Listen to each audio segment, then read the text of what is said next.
आज हम बात करेंगे एक ऐसे टॉपिक पर जो हर घर और हर रिश्ते में जरूरी है समझना। शौहर को बीच में क्यों ना लाएं। मैं हूं तैयबा मलिक और आप देख रही हैं मेरा YouTube चैनल छोटी छोटी बातें। शायद आप भी सोचते होंगे कि कभी कभी बीच में आना अच्छा होता है, लेकिन असल में इसका नतीजा अक्सर उल्टा होता है।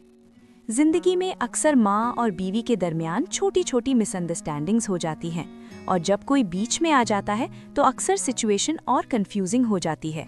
शौहर को जज बनाने का ट्राई करना या फिर दोनों की बात को वे करना अक्सर रिश्ते को हर्ट कर सकता है। याद रखिए, शौहर जज नहीं, साथी होता है।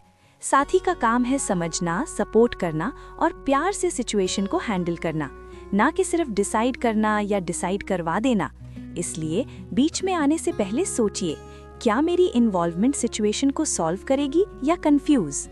टिप्स जो आप फॉलो कर सकते हैं। 1. पहले दोनों की बात ध्यान से सुनिए। 2. अपनी पर्सनल ओपिनियन को फोर्स ना करें। 3. सपोर्ट का टोन रखें, जज का नहीं। 4. अगर प्रॉब्लम सीरियस है, शांति से गाइड करें, पुश नहीं। रिश्ते तब मजबूत होते हैं जब हर एक साथी एक दूसरे को रिस्पेक्ट और सपोर्ट देता है। शौहर का काम जज का नहीं, साथी का है, समझने का, प्यार करने का और साथ चलने का। इस गोल्डन लाइन को याद रखिए, शौहर जज नहीं, साथी होता है। मैं हूं तैयबा मलिक।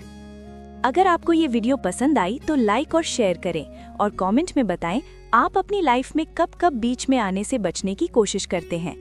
कल शाम को मिलते हैं एक नई छोटी बात के साथ। सदा हंसती और मुस्कुराती रहें। आमीन।